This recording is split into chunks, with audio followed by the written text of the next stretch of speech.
Hi guys, magandang araw sa inyo. So magluto tayo ng ginataang papaya. Ang ating mga sahog ay ayan, bawang, sibuyas, giniling, gata ng nyog, malunggay at syempre ang ating main ay ang papaya. So guys, huwain natin yung mga ingredients natin at iluluto rin natin syempre. Wait lang guys. So, ayan guys, mainit ng ating kawali. Lagyan na natin ang mantika. So, sunod na natin yung ating unahin muna natin itong sibuyas. Sobrang init yung kawali. Para hindi agad masunog yung ating bawang. Kasi pag sobrang init ng kawali, masusunog agad yung bawang. Ayan guys.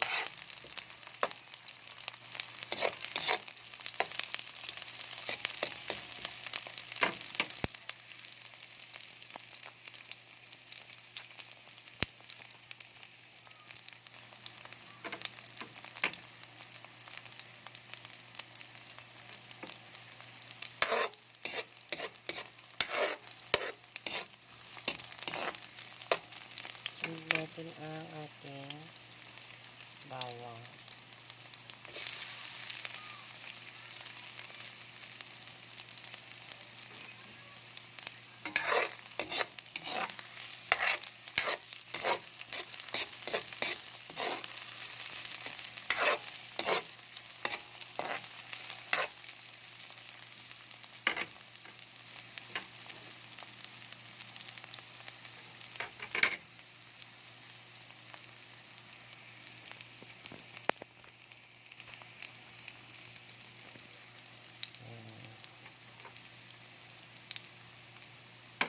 Sunod natin ang ating giniling.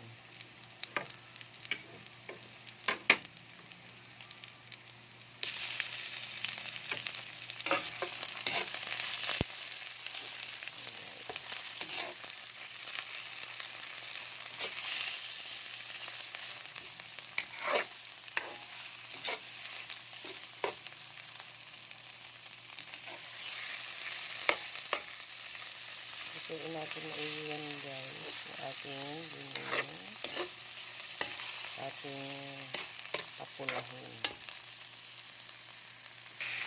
Ayan.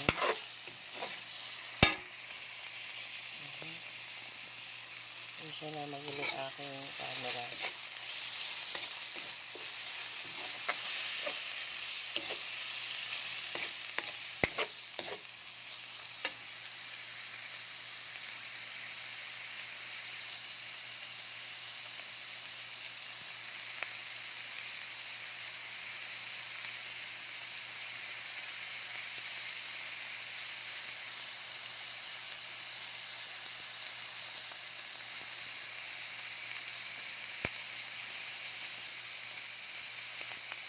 So, ayan guys. Lagay na natin yung ating papaya.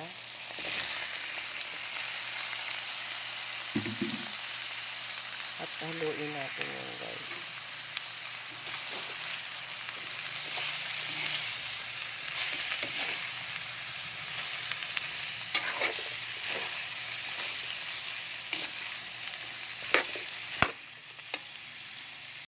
So, ayan guys. Sinalo ko na maigi yung ating papaya at giniling.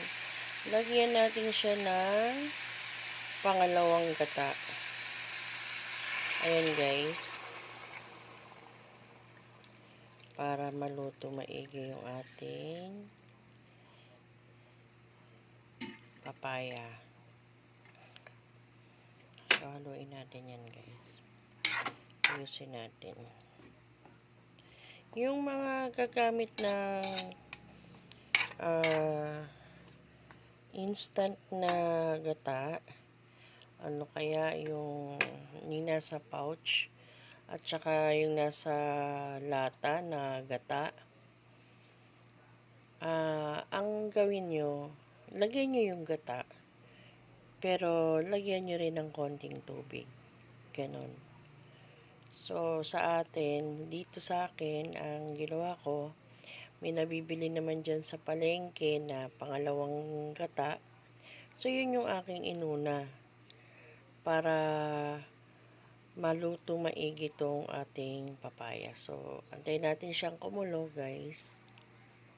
So, ayan guys, kumukulo na. Ilagay natin ang ating dahon ng malunggay para maluto siya maigi. Nang hindi naman siya buo-buo ba pag kinain mo, buo pa rin, 'di ba? So, ayan, sinabay na natin yung ating malunggay. Diba yun?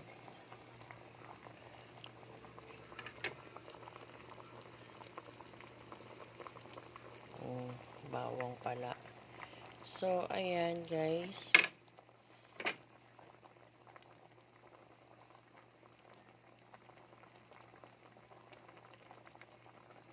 Kumukulo na siya, haluin na natin yan para mahalo yung ating malunggay.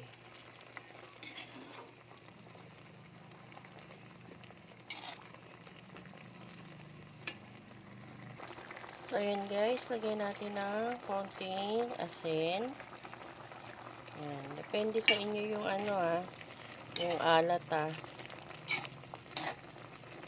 Ayan, kulong-kulo. Pero hindi pa luto yung ating papaya, syempre.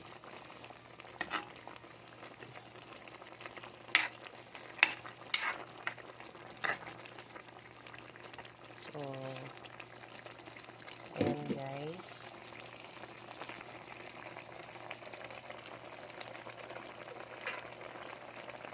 Tapan muna natin guys. So, ayan guys, nalagyan natin ng paminta. Ilagay ko sa aking sandok at nahihirapan po akong ilagay at ako ay may hawak sa kabilang kamay na cellphone. Ayan guys. So, ilagay na natin yung ating pinaka-gata.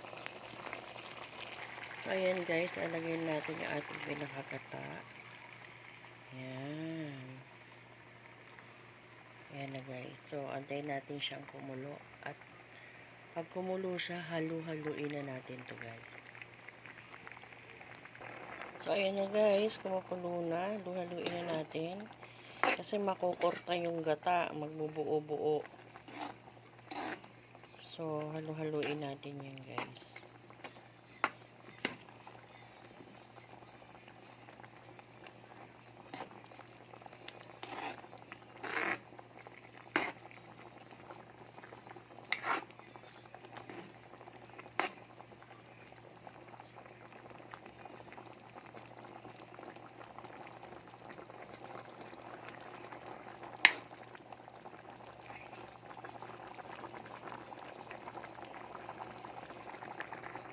Ayan guys, medyo pinatutuyuan ko ng konti guys yung ating ginataang papaya na may giniling.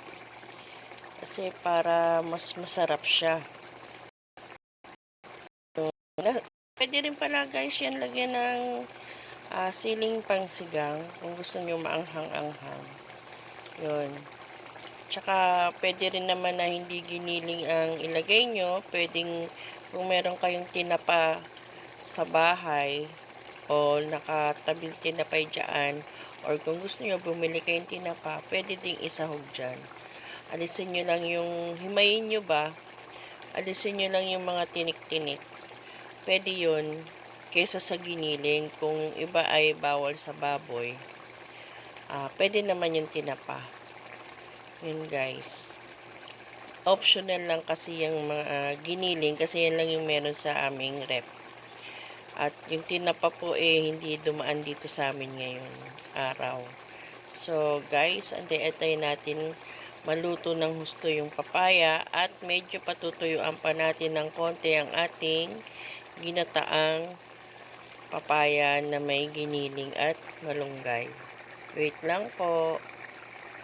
So, ayan na guys. Luto na ang ating ginataang papaya na may giniling at malunggay. So, ang sarap yan guys. Try nyo rin gawin sa bahay. Mura lang naman ang papaya at malunggay. Pwede yung dyan ang tinapa or yung dilis, pwede dyan. Dry na dilis, pwede po dyan. So, try nyo guys. So, thank you so much for watching. Please like and share and subscribe po. Maraming salamat. See you next vlog guys.